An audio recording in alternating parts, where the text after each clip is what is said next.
All right, so I was planning on filming the whole video here at this beautiful sunset here in Malibu. Absolutely gorgeous out tonight. But I was super late to the sunset. We caught it just in time. Not gonna have any good lighting for the rest of this video, which I'm super excited to talk about. So using YouTube editing magic, it's gonna be tomorrow in 3, 2. All right, it's about 6:30 a.m. right now. We are not missing the lighting today. Have you guys ever just gotten the feeling as if you've really wanted to start something and then you just, for some reason or another, just don't get around to it? Like, you really want to do something, but then you just don't start. You have a problem with starting. At least I've had a problem with starting as far as video content creation goes for a while now. I've wanted to get into it. I've wanted to get into it forever. And I really just haven't gotten to it. And so this is where we're starting. All right, we are on our way out to Malibu right now. I have not been up this early in Los Angeles in the 5 years that I've been here.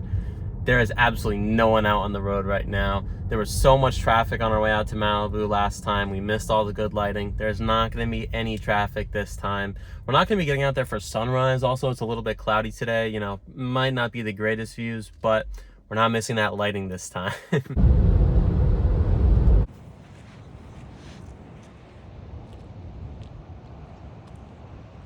And what did I say? We are not missing the views this morning. Absolutely beautiful out here. I didn't even realize that there were great sunrises out here. Honestly, it's looking really beautiful right now. Really happy that I made it out here this early. So quickly, a little bit about me.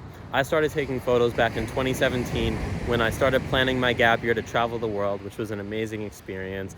I thought that it would be a great idea to bring a great camera with me and taking some great photos.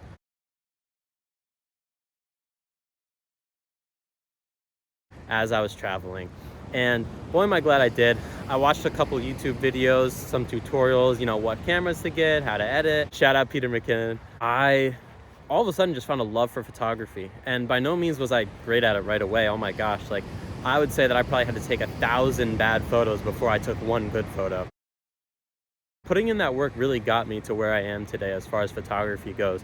I've been able to work with a lot of big clients, which has been an amazing experience. It's been able to take me to a lot of different places. I really am so grateful for all the opportunities that photography has provided for me. Now, getting back to video content creation, I have wanted to get into shooting video for years now. Back when I started my gap year, at first I thought that I was gonna start making videos back then. Didn't get around to it. You know, just something about it kept me from starting. And I told myself, okay, when I started college, then I'll be able to take videos. Then I'll be able to make great YouTube videos. Then I'll be able to become a content creator like I always thought that I would. And that just didn't really come together for some reason. You know, as soon as I got there, started getting busy with classwork, started getting busy with my own business as far as reselling sneakers go. I'll put some pictures up now. Something was keeping me from starting. And I wasn't really sure what it was until I realized that I was afraid that the quality of my video wouldn't quite match up to the quality of my photography, which obviously is something that I couldn't let get in my way, because I knew that with photography, I had to take thousands of bad photos before I was able to take a good photo. And it just doesn't come naturally. You know, it's gonna take work. And sure enough, now that brings us to my senior year of college, and it has now been at least 4 years since I told myself that I wanted to start making videos, and I still haven't posted my first YouTube video.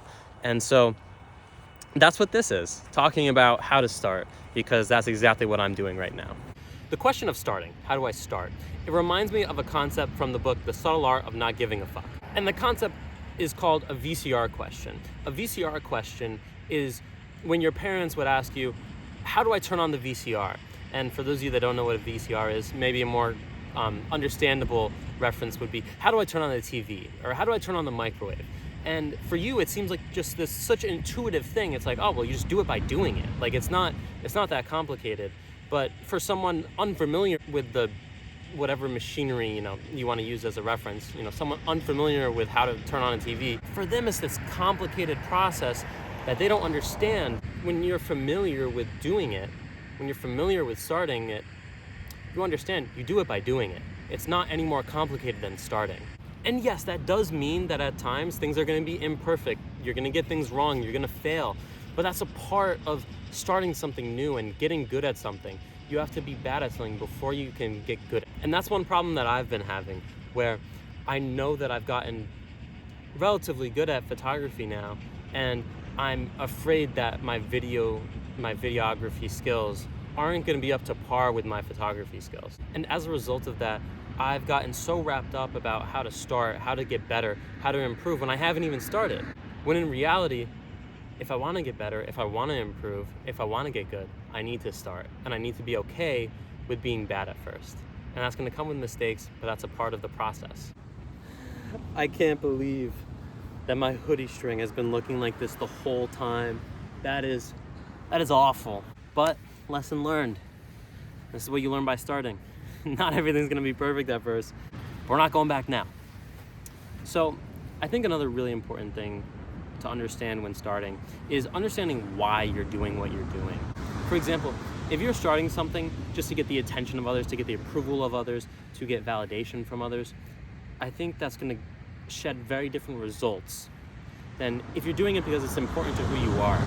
If the reason that you're doing something is external, that's fine.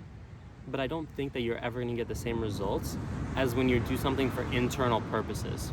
And I think that really starts with something that I learned from a book called Atomic Habits, which is another great read. I highly recommend that you guys check it out. And this starts with the conventional method, which is that people set a goal, the what, as far as what they want to achieve. They have a desired outcome.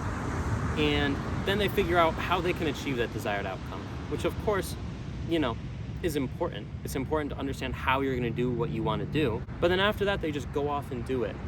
And very often, I feel like it doesn't necessarily lead to the best results. It doesn't lead to you getting to what you want to do. If you start from the opposite, you start with understanding why you want to do what you want to do. You start with your personal identity. You start with what you believe in. You start with who you believe yourself to be, who you want yourself to be. Then you understand how you're going to get there. The what, the desired outcome, the goal that you have, becomes just a result. And I feel like it's a really important perspective shift as far as when you want to start something new, when you want something else to become an aspect of your identity, when you want something else to become a part of who you are. For example, say you want to get in shape. Most people will say, okay, here's my desired outcome. I want to get in shape. So how am I going to do that? I'm going to go to the gym 5 times a week. And maybe, that holds true for a while. Maybe they stay on that consistent schedule, but then maybe something comes up and, it breaks their schedule, it breaks their routine, and all of a sudden, that habit dies and they're not really quite able to pick up on that momentum. Why is that? Well, I believe that it's because they didn't start with understanding why they want that desired outcome, why that's important to their identity. So maybe on the other side, if you started with, okay, I'm an athlete, I'm someone that values being in shape, I'm someone that values my health, I'm someone that believes in taking care of myself. How am I going to do that? I'm going to go to the gym 5 times a week. And then getting in shape becomes just a result.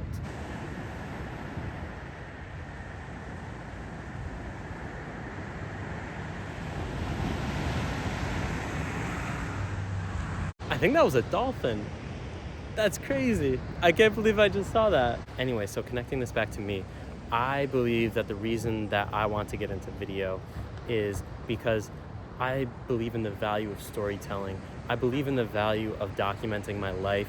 And I want to, be able to capture these memories that I have. One thing that I love about photography is that when I look back on a photo, it reminds me of a story that I had, more or less forgotten about, somewhere in the back of my mind. And it's able to bring back those memories, it's able to bring back, how I felt in that moment. And I believe that I want to do that with video creation as well. All right. I cannot set this camera up in the car for the life of me. But anyway, to wrap this all up, if you want to start something, if you want to pick up a new habit, if there's something that you want to do, if there's a skill you want to learn, it really is as simple as just starting, getting going, beginning with that first step of just doing it. And if you understand why you want to do it, the rest will all work out. Thanks for watching. Catch you guys in the next one.